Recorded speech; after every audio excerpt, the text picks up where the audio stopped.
সেদিন ঘটনাটা আছে কি, পুলিশ মদতে আমাদের জনসভা ইলেকশন কমিশন পারমিশনে হচ্ছিল। তারপর কিছু তৃণমূল বাহিনী, লুঙ্গি বাহিনী, এরা সবাই এসে পাকিস্তান জিন্দাবাদ, পাকিস্তান জিন্দাবাদ। আমাদের লাইনে অনেক লোক ছিল, এরকম নেই। কিন্তু পার্টি আমাকে যখন চয়েস করলো বা চুজ করলো, তো কিছু পার্টির মধ্যে ছিল, নাহলে এরকম আমার থেকে ভালো ভালো নেতা এখানে আছে। মানুষ বলছে ভাতা নেব না, পেটে ভাত চাই, হাতে কাজ চাই। এইটাই দিন নিয়ে রাজনীতি হবে, ওইসব ভাওতাবাজি দিয়ে রাজনীতি হবে না। আম জনতা আমাকে কি চোখে দেখে, ওর 4 তারিখের পর চোখটা ছানি পড়ে যাবে। মাছ খাবো, মাংস খাবো, কিন্তু গরু মাংস খেতে দেবো না।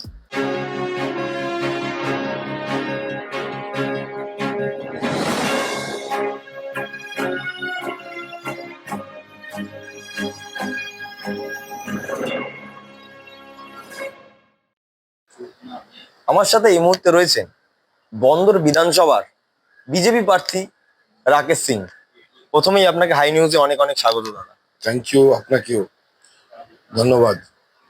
প্রথম প্রশ্ন এটাই করবো যে আপনাকে সবসময় আমরা খবরের শিরোনামে দেখতে পাই, কোকেন কাণ্ডতে দেখেছি, কিছুদিন আগে দেখলাম, তারপর জেল থেকে বেরিয়ে আসলেন আপনি, এবং আবারও তৃণমূল বিজেপি সংঘর্ষ, সেখানে আপনি আঘাতপ্রাপ্ত হয়েছিলেন। আপনার বিভিন্ন জায়গায় দেখা গেছিল যে আঘাত লেগেছে। কি বলবেন, আপনি কি খবরের শিরোনামে থাকতে ভালোবাসেন? আঘাত আছি, তাই জন্যে জিত সুনিশ্চিত আছে। এই লড়াইটা তো এত সহজভাবে মনে করে নিব আর জিতে যাব, সেটা তো নেই। এদের 15 বছরে পুলিশ, 15 বছরে গুন্ডা, 15 বছরে ভয়, তার বিরুদ্ধে লড়ছি।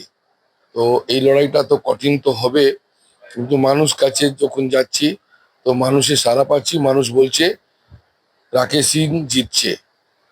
সেদিনের ঘটনাটা ঠিক কি ঘটেছিল? সেদিন ঘটনাটা আছে কি, পুলিশ মদতে আমাদের জনসভা ইলেকশন কমিশন পারমিশনে হচ্ছিল।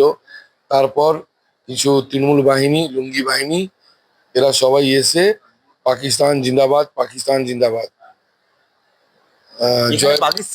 পাকিস্তানের নাম আসছে? আরে অন ক্যামেরা বলছে। তারপরে একটা মহিলাকে, আমাদের ওখানে বেশি কর্মী ছিল না, 4-5 জন ছিল, তাকে ঘিরে মানে যা তা ভাষায় গালি গালাজ, আমার নামে নোংরা নোংরা ভাষায় গালি। তারপরে আমি শুনলাম, ছুটে আসলাম। তখন আমি স্টেজ থেকে বললাম, তোরা মায়ের দুধ খেয়েছিস, তো আমিও মায়ের দুধ খেয়ে এখানে এসেছি। আয় সামনে কি আছে। একটা মেয়েকে তখন 5 মিনিট, 10 মিনিট, 15 মিনিট, আধ ঘন্টা ওয়েট করলাম, কেউ নেই। পরে আমি জানতে পারলাম কি এর মধ্যে পুরোপুরি একটা এখানকার যে ডিসি আছে, তার মদতে হচ্ছে এটা।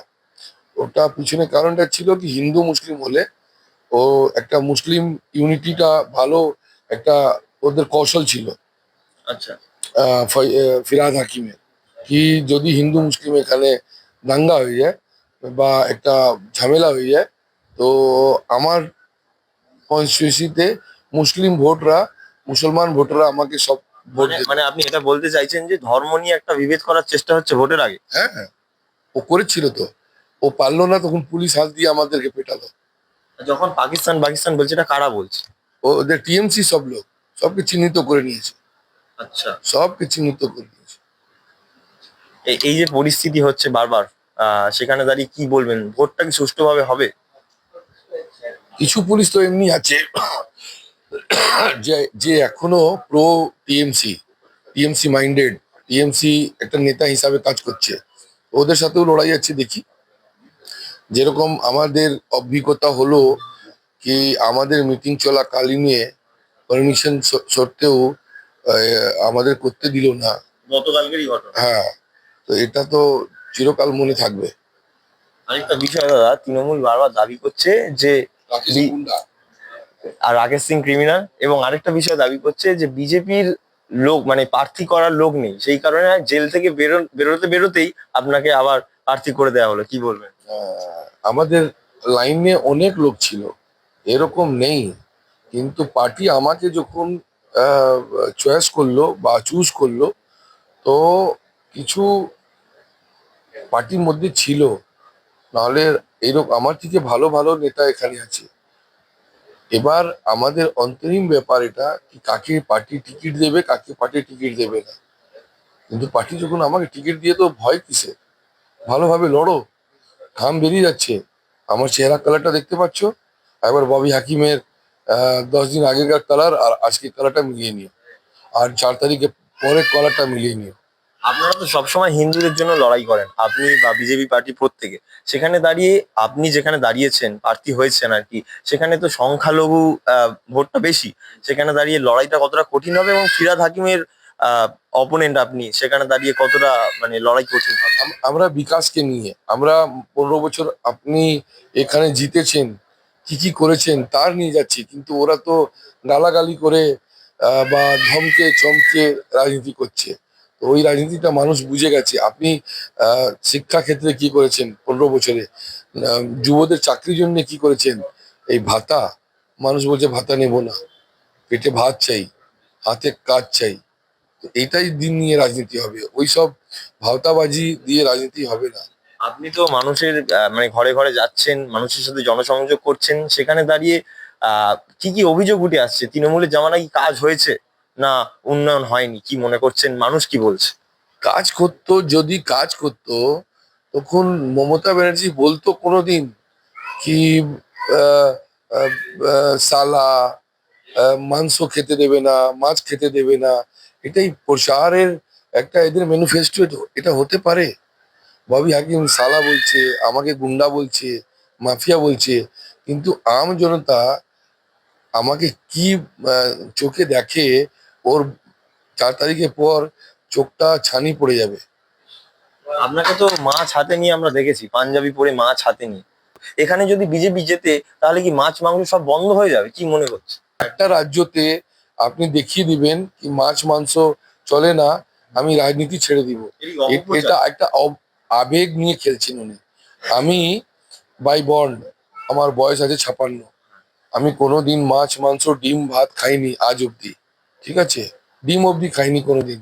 ফার্স্ট টাইম পয়লা বৈশাখ দিন আমি মাছ খেয়েছি।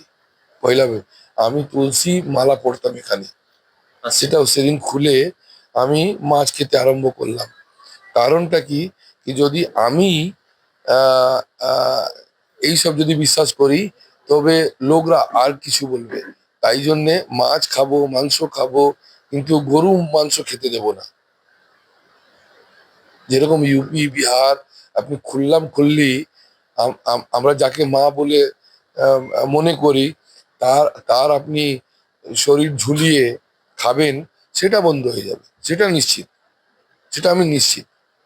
এবার বন্দর বিধানসভায় কে আসবে? রাকেশ সিং আসছে, ববি হাকিম যাচ্ছে।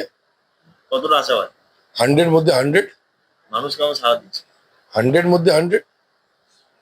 100% আশাবাদী বন্দর বিধানসভায় এবার বিজেপির পদ্মফুল ফুটবে, এমনটাই বক্তব্য রাকেশ সিং এর। ফিরহাদ হাকিমকে সরিয়ে তিনি এবার বন্দর বিধানসভায় রাজ করবেন, এমনটাই রাকেশ সিং এর দাবি। হাই নিউজের জন্য অভিষেক সিংহ, কলকাতা।